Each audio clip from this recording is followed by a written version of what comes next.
Bismillahirrahmanirrahim. Assalamualaikum warahmatullahi wabarakatuh.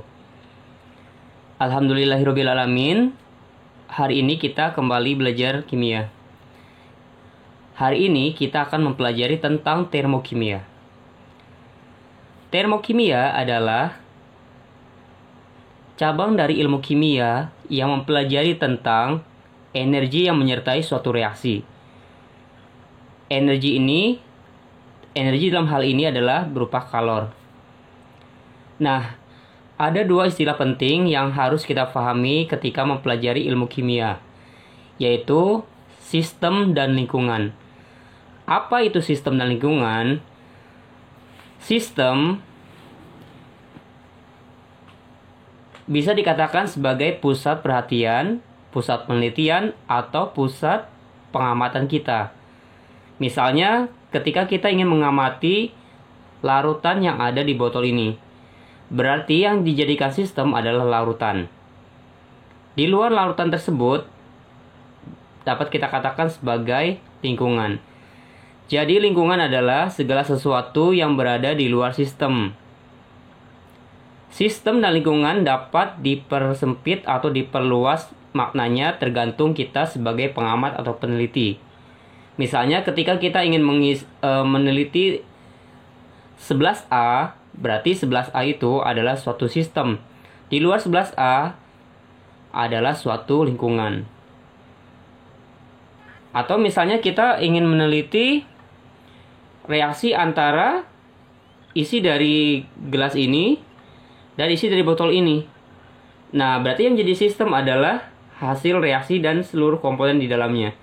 Di luar itu adalah suatu lingkungan. Nah, ada 3 jenis sistem. Yang pertama adalah sistem terbuka. Yang kedua adalah sistem tertutup. Dan yang ketiga adalah sistem terisolasi. Apa bedanya? Bedanya adalah, kalau sistem terbuka, itu terjadi pertukaran partikel dan pertukaran energi kalor. Misalnya, ada larutan di dalam gelas ini. Jadi mungkin ada partikel yang keluar atau yang masuk. Begitupun energinya. Misalnya ini awalnya air panas. Lama-kelamaan karena suhu ruangnya adalah lebih rendah, maka yang ada di larutan ini suhunya akan lama-kelamaan akan turun menyesuaikan dengan suhu lingkungan. Atau sebaliknya. Jika suhu lingkungannya itu panas, sedangkan ini dingin, kemungkinan besar ini akan berubah menjadi panas. Itu namanya sistem terbuka. Nah, untuk sistem tertutup, misalnya ini. Sistem tertutup hanya terjadi pertukaran kalor, tapi tidak terjadi pertukaran partikel. Jadi tidak ada zat yang keluar masuk di dalam botol ini. Tetapi suhunya akan berubah mengikuti suhu dari lingkungan. Jadi kalau lingkungannya panas, kemungkinan besar suhunya akan naik. Tapi kalau lingkungannya dingin, kemungkinan besar suhu yang ada di larutan ini akan turun. Itu namanya sistem tertutup. Nah, sistem terisolasi itu dianggap tidak terjadi pertukaran partikel dan pertukaran energi. Contohnya apa? Contohnya yang ada di termos ini. Jadi kita anggap tidak terjadi pertukaran kalor dan tidak terjadi pertukaran partikel.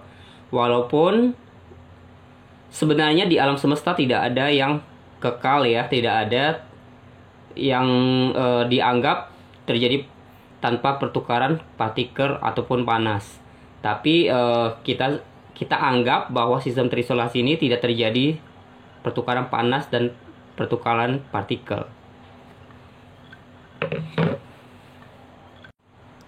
Nah, umumnya reaksi kimia itu berlangsung pada tekanan tetap atau tekanan atmosfer.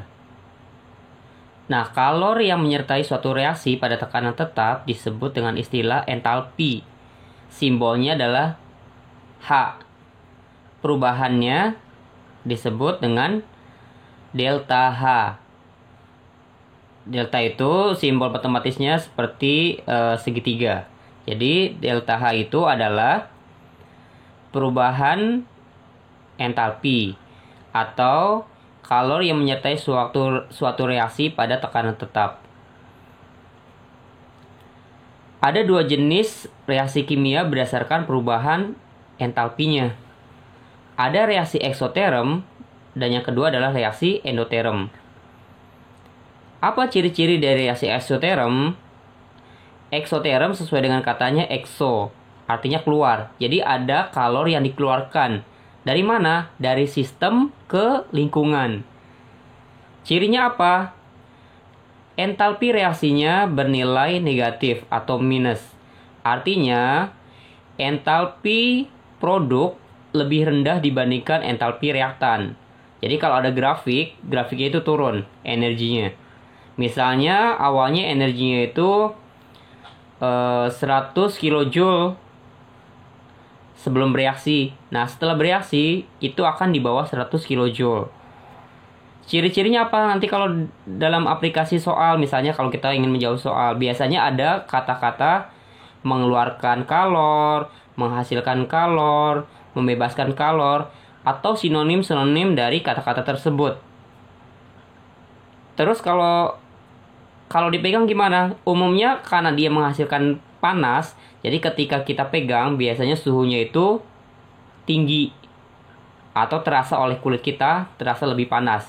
Kalau dipegang wadah reaksinya atau kalau disentuh zatnya, kalau yang zatnya aman ya, kalau bisa disentuh, itu biasanya kalau dipegang terasa lebih panas. Nah, untuk reaksi endoterm itu lawannya. Endoterm itu dari kata endo, berarti ada sesuatu yang masuk. Apa yang masuk? Kalor. Dari mana? Dari lingkungan ke sistem. Jadi persis lawan dari reaksi eksoterm. Jadi ketika kita pegang wadah reaksi atau zatnya, jika zatnya aman, itu terasa lebih dingin cirinya. Terus kalau misalnya di soal ada kata menyerap kalor, menerima kalor, membutuhkan kalor. Nah, itu adalah ciri-ciri untuk reaksi endoterm. Contohnya apa? Misalnya alkohol yang terkena kulit itu biasanya terasa dingin, berarti ada yang diserap oleh kulit kita. Itulah bedanya antara reaksi eksoterm dan endoterm.